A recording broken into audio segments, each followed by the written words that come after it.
Welcome বন্ধুরা, আমার educational hub চ্যানেলে সবাইকে স্বাগত।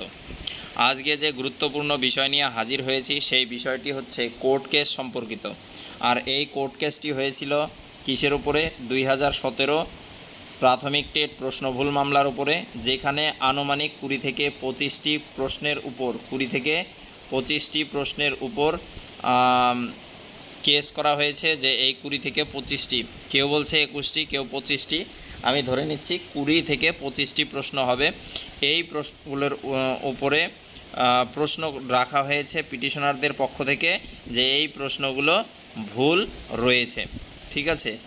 আর আরেকটি যেটা রয়েছে 2022, এই 2022 টেটের উপরেও ঠিক ওই রকমই 15 থেকে 20টি প্রশ্ন ভুল রয়েছে বলে পিটিশনাররা হাইকোর্টে কেস করেছিল, ঠিক আছে।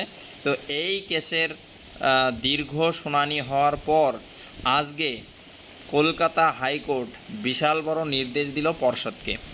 আর এই নির্দেশটাই হচ্ছে পিটিশনারদের ক্ষেত্রে সবচেয়ে বড় সাফল্য। কি নির্দেশ দিয়েছে আজকে?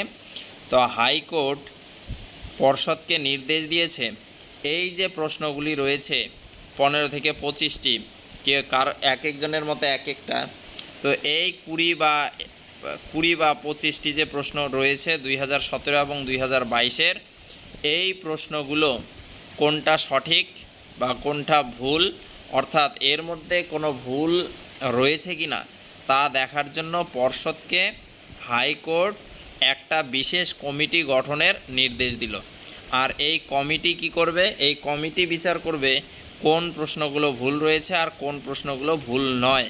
অর্থাৎ এই যে নির্দিষ্ট 20-25টি যে প্রশ্ন রয়েছে 2017 এবং 2022-এর টেটে, তো এই প্রশ্নগুলো ভুল আছে কি না বা ভুল থাকলে কতগুলো ভুল, এই কমিটি যেটা নির্দেশ করবে বা যে বিচারটা করবে, এই কমিটি মানে শেষ বিচারটা করবে যে কতগুলো প্রশ্ন ভুল রয়েছে, কতগুলো প্রশ্ন সঠিক রয়েছে, অথবা আদৌ কোনো প্রশ্ন ভুল আছে কি না বা থাকলে কতগুলো। বাস এইটুক এই বিশেষ কমিটি দেখবে। আর বিশেষ কমিটির এই রিপোর্ট হাইকোর্টকে জমা করতে হবে। তো এই ছিল আপডেটটা। ভিডিওটা ভালো লাগলে বন্ধুদের সাথে শেয়ার করে দিও, লাইক করে দিও।